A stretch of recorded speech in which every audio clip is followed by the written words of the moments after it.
अस्सलामुअलैकुम। इस टाइम मैं लंदन आया हूँ और लंदन के ट्रेन में ट्रैवल कर रहा हूँ।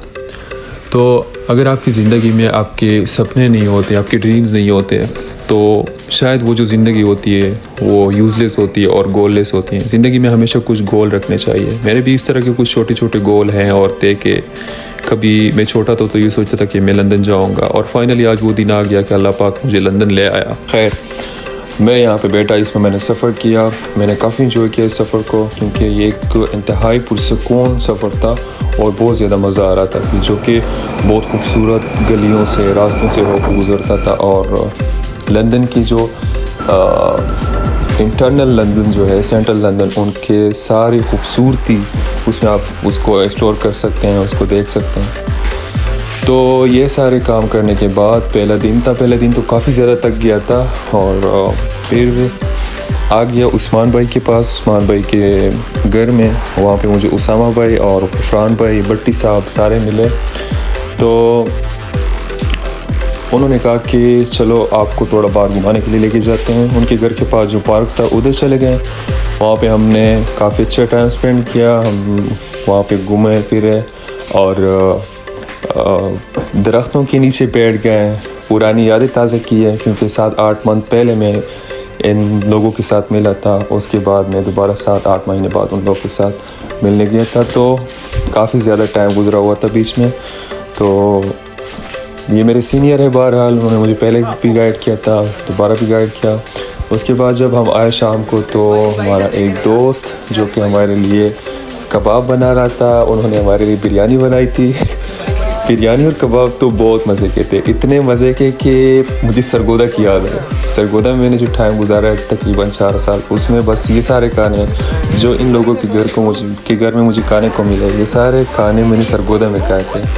और मुझे लिटरली सरगोदा के लोगों से बहुत ज़्यादा मोहब्बत है, चाहे वो मेरे टीचर है, चाहे वो मेरे दोस्त हैं सारे। ये हैं उसामा भाई, और ये जो है भट्टी साहब और फरहान भाई, ये दोनों सरगोदा से हैं।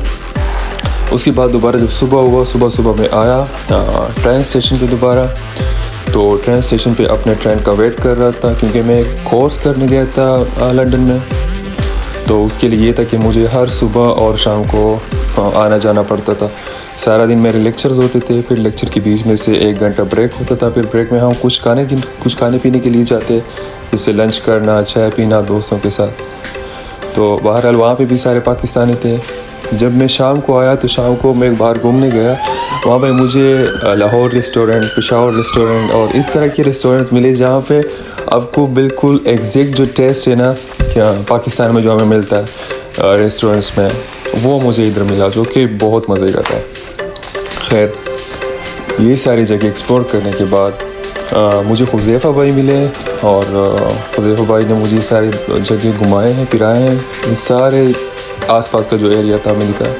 फिर जब हम दोबारा शाम को आए, तो शाम को फरहान भाई हमारे लिए फिर दोबारा खाना बना रहे थे, जो कि बहुत ज़्यादा लजीज़ खाने बनाते हैं, बहुत ज़्यादा टेस्टी खाने बनाते हैं। और ये 1 साल पहले यूके में आए थे, स्टिल स्टूडेंट है, बट उसके बाद ये PhD पे जा रहा है। खैर, सुबह होने के बाद मैं दोबारा घर से निकला।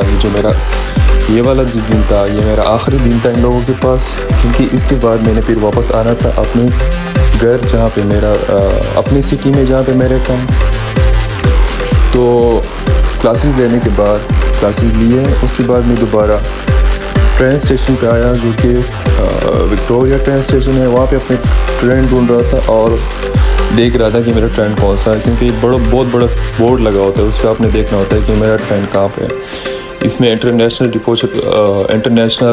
डिपार्चर भी होते हैं, और ये लोकल ट्रेन भी जाते हैं। लेकिन ये जो लोकल ट्रेन है, इस ज़मीन के अंदर कोई 200-300 फुट इन्होंने नीचे गहरे कुएँ खोदे होते हैं, वहाँ पे सुरंगें बनाई होती है, वहाँ पे बहुत बड़े स्टेशन बनाए होते हैं, उसमें लोकल ट्रेन मूव करते हैं। अच्छा, ये सारा काम करने के बाद मैंने दोबारा टिकट लिया नोटिंगम का वापस आने का, लेकिन ये था कि मेरे टिकट में काफ़ी सारा टाइम था बीच में। मैंने सोचा कि क्यों ना मैं सेंट्रल लंदन को एक्सप्लोर करूं, क्योंकि मैंने लंदन ब्रिज नहीं देखा, मैंने आसपास का एरिया सारा नहीं देखा, क्योंकि मैंने इधर 4 दिन गुजारा और 4 दिन में मैंने कुछ भी नहीं देख लिया। खैर, ये सोच के मैंने सोचा कि ये जो 3-4 घंटे हैं, मैं इस 3-4 घंटे को सेंट्रल लंदन में गुजारता हूँ। वहाँ से मैं आया हूँ वॉक करके लंदन ब्रिज तक, जो कि एक बहुत बड़ा फासला है, तकरीबन 1 घंटा लग जाता है मैक्सिमम। इस 1 घंटे में मैंने इतना एक्सप्लोर किया, इतना इंजॉय किया, इतना मज़ा आया वहाँ पे कि शायद मैंने ज़िंदगी में कभी किया हो। और ये सारे पुराने जो बिल्डिंग्स है, इन्होंने इन बिल्डिंग्स को बहुत ज़्यादा मेंटेन रखा है। बिल्डिंग्स और ये सारा इनका पुराना इंफ्रास्ट्रक्चर को देख के, तो इनके पुराने इंफ्रास्ट्रक्चर को देख के मुझे दुख तो ये हुआ कि यार हमारे जितने भी एंशिएंट इंफ्रास्ट्रक्चर थे हमारे सोसाइटी में या हमारे बड़ों की, वो हमने गिरा दिए। हम उसकी केयर नहीं करते। जो हमारे पास थे वो वैसे हमने मेंटेन नहीं रखे। तो हमारी गवर्नमेंट की चाहिए कि उनको उतने मेंटेन रखे कि जितना इन लोगों ने मेंटेन रखे हैं। खैर, तो ले दे के बाप लोगों को बात बताने की मकसद ये है कि अंग्रेज़ जो है ये बहुत ज़्यादा इंजॉय करते हैं, खुश रहते हैं, खुश रहने की कोशिश करते हैं। और ज़िंदगी का मकसद यही है कि हमें ख़ुद भी खुश रहना चाहिए, दूसरों को भी साथ खुश रखना चाहिए। जिस रास्ते में मैं ये आ रहा हूँ, यहाँ पे बार था, लोगों ने ड्रिंक की थी और सारे बैठे थे बाहर इंजॉय कर रहे थे। उसके बाद इन सारे रास्ते से होके आके जब मैं लंदन ब्रिज पहुँच गया तो बदकिस्मती से मेरे फ़ोन की बैटरी डेड हो गई और मुझे उधर से दोबारा फिर वापस आना पड़ा। और ये थी सारी लंदन जाने की स्टोरी। उम्मीद करता हूँ लोगों ने एंजॉय की होगी और आप लोग देख रहे होंगे इस स्टोरी को। Thank you so much.